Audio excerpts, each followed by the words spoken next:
Numbers from Statistics Canada show Canadian exports to the United States are nearing the lowest ever.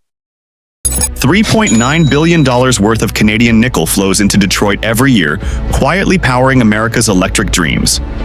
But then came August. And with one signature, the man in the White House who once sold steaks in casinos decided he knew best how to run a supply chain. Trump's 20% EV tariff didn't just hit China. It struck Canada, our oldest trading partner, our neighbor, our "we watch hockey together" friend. No exemption, no negotiation, just a tax wall tall enough to block common sense. And now, Ottawa's not tweeting threats, they're drafting trade weapons.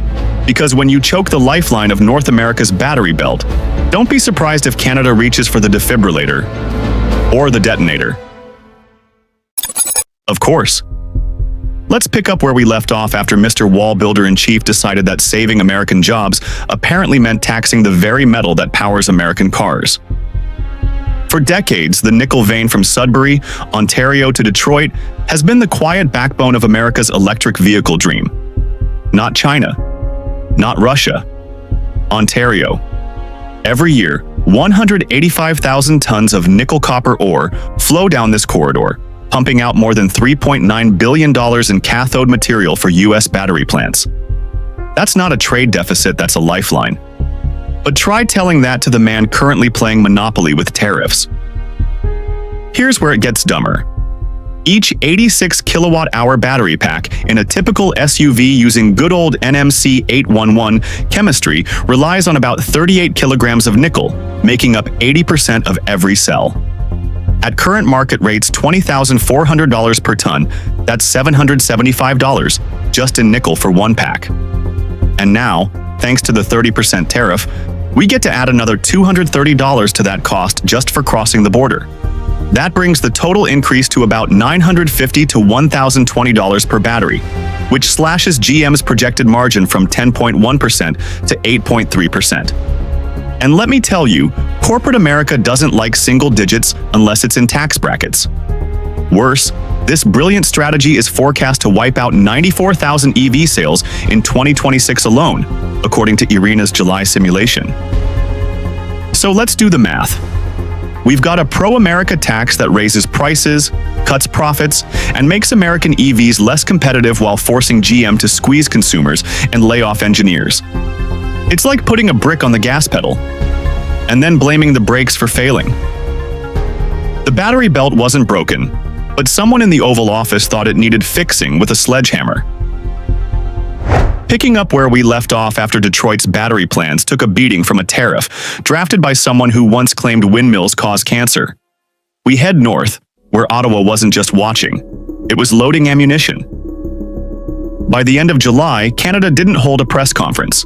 They held a playbook. 4 moves. Clean, sharp, and designed not to shout but to squeeze. First, a 15% export tax on raw nickel, targeting U.S. cathode makers who've been importing Sudbury metal duty-free for years. So much for special relationship, huh? Second, a carbon tracking mechanism for exported cathode materials. Translation: only Ontario's low-emission nickel produced with hydro and electrolysis gets access to the NAFTA fast lane. Anything dirtier? Take the long road or find another buyer. Because if the White House wants America first, Canada's fine with best price, cleanest carbon.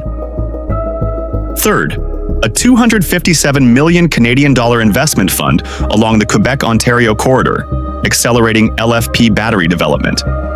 That means fewer grams of nickel needed per cell and less dependence on any country that confuses tariffs with strategy.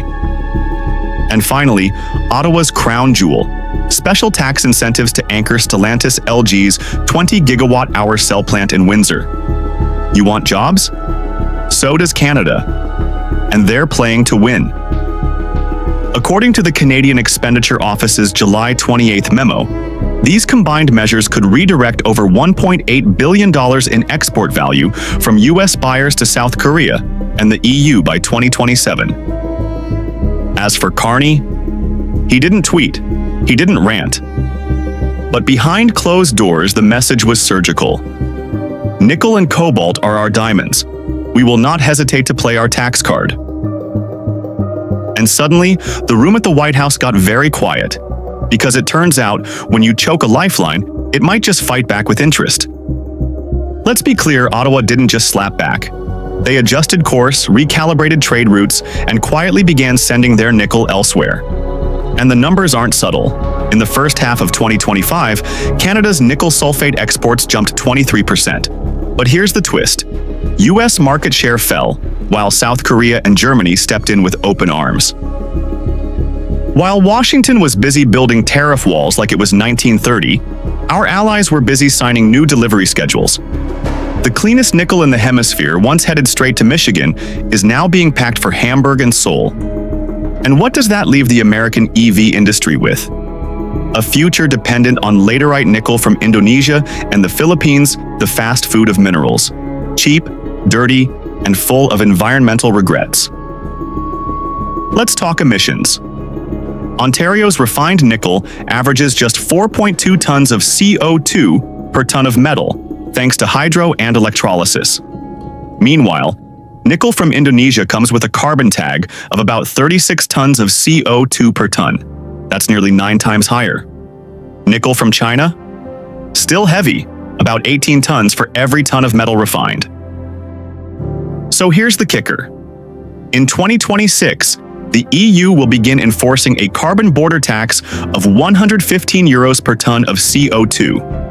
That means any EV made in the US with dirty nickel could get slapped with a massive environmental surcharge just to enter European markets.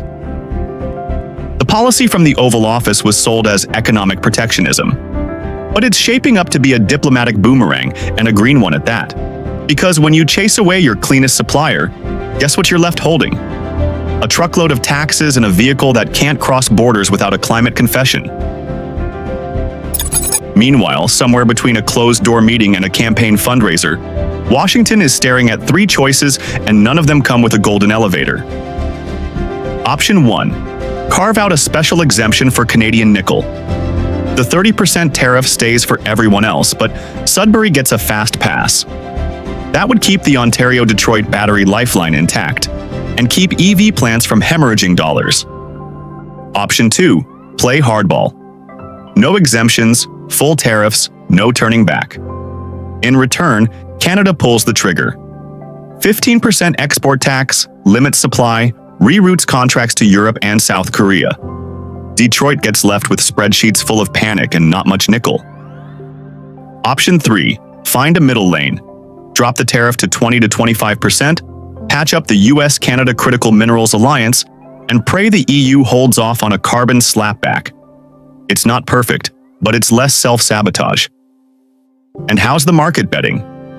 As of July 31st, analysts give a 60% chance to option 1 or 3, and a 40% shot that things go off the rails. GM isn't waiting. They've already cut their 2026 EV production forecast from 360,000 to 310,000 units, a $3.2 billion shift no one's laughing about. But hey, maybe that's what the 47th president calls negotiating. For the rest of us, it looks a lot like forcing your neighbor to take the bus, then wondering why your driveway's empty. And while trade reps shuffle policy papers in air-conditioned boardrooms, regular Americans are staring at showroom price tags and quietly backing away.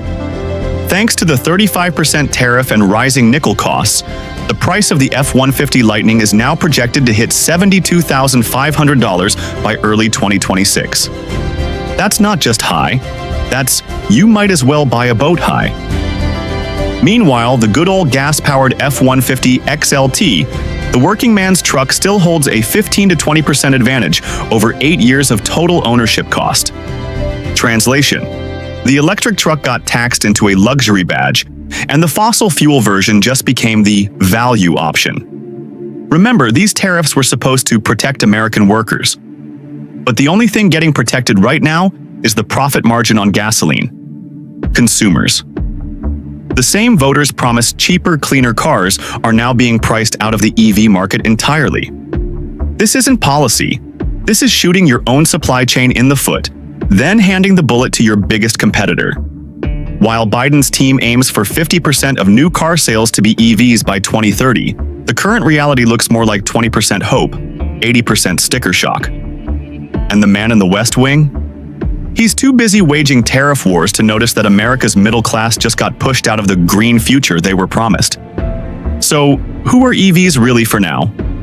The answer sure isn't parked in your neighbor's driveway, unless your neighbor happens to run a hedge fund. And here's the punchline. No one at the White House seems to get. Ontario isn't begging for exemptions. It's printing boarding passes for its nickel shipments. If Sudbury can't send nickel south, it'll send it east. The European Union is starving for clean mineral supply, and Canada's low-carbon nickel fits their Green Deal like a glove. Meanwhile, South Korea has quietly boosted imports from Ontario by nearly 18% since March, according to Canada Trade Monitor's July 2025 report. So while Washington builds tariff walls, Ontario builds trade bridges. And in this new mineral chessboard, they're not the pawn. They're the one controlling the middle of the board. Nickel, once just a boring metal buried under rock, has become a geopolitical bargaining chip. A card. And right now, Ottawa's holding it with 2 fingers on the trigger. What we're witnessing isn't Canada losing leverage, it's Canada realizing it never needed American approval in the first place. Meanwhile, the guy in the West Wing is still staring at the tariff chart like it's a campaign ad. Spoiler alert, the real game isn't being played in Washington. It's being played in Sudbury.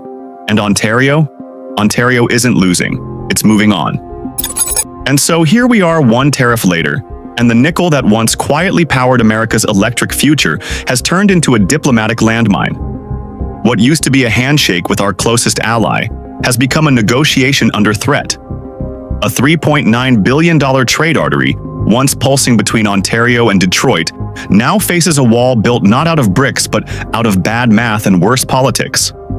Nickel, once just a line on a chemical chart, now holds the keys to who builds what, where, and for how much.